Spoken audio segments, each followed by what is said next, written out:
Kauna-unahang fencing cup isinagawa sa Xavier School sa San Juan City. Iba't ibang eskwelahan sa buong Luzon nakilahok. Para sa detalye, narito ang ulat ni Dina Pagibitan. Isa ang fencing sa mga laro na maaaring malaki man umano ang potensyal, subalit hindi naman nabibigyan ng higit na pansin at suporta ng maraming Pilipino.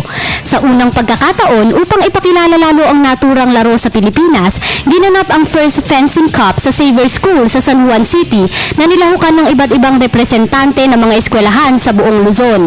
Kinabibilangan ng male and female individual at team ang nasabing kompetisyon sa ilalim ng kategoryang foil, sabre at epi.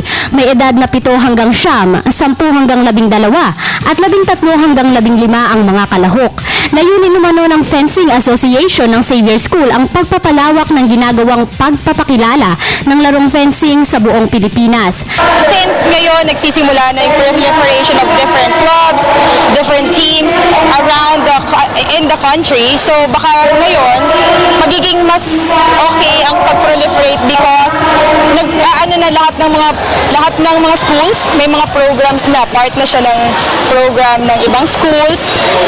Although ngayon medyo simula pa lang private schools now, we are targeting the proliferation sa mga public schools para makater naman sa lahat ng bata yung sport. Kasama naman ng mga batang fencers ang kani-kanilang mga magulang na todo suporta sa paglalaro ng mga anak. Nagsisilbing pagkakataon daw sa mga bata ang fencing para mag-enjoy at gawing kapaki-pakinabang ang kanilang araw-araw. Gayunman, hindi man maingay ang larong ito sa ngayon, hindi naman daw susuko ang mga taong naniniwalang maipagmamalaki at tatangkilikin ng bawat Pilipino ang fencing sa mga susunod na araw, buwan at taon. Tulad na lamang ni Alejandro Daniel Obispo ang nakasungkit ng gintong medalya sa foil category 10 to 12 of age sa ginanap na fencing competition at hindi inakalang ang fencing ang kahihiligan. Tinanong na po kung pwede po akong sumali sa fencing. Sinabi ko po, sige daw.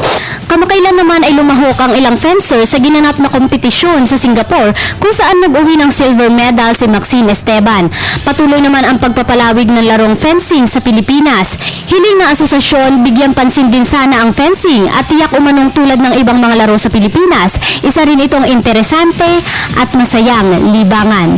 Para sa Telebisyon ng Bayan, Dina Pagibitan.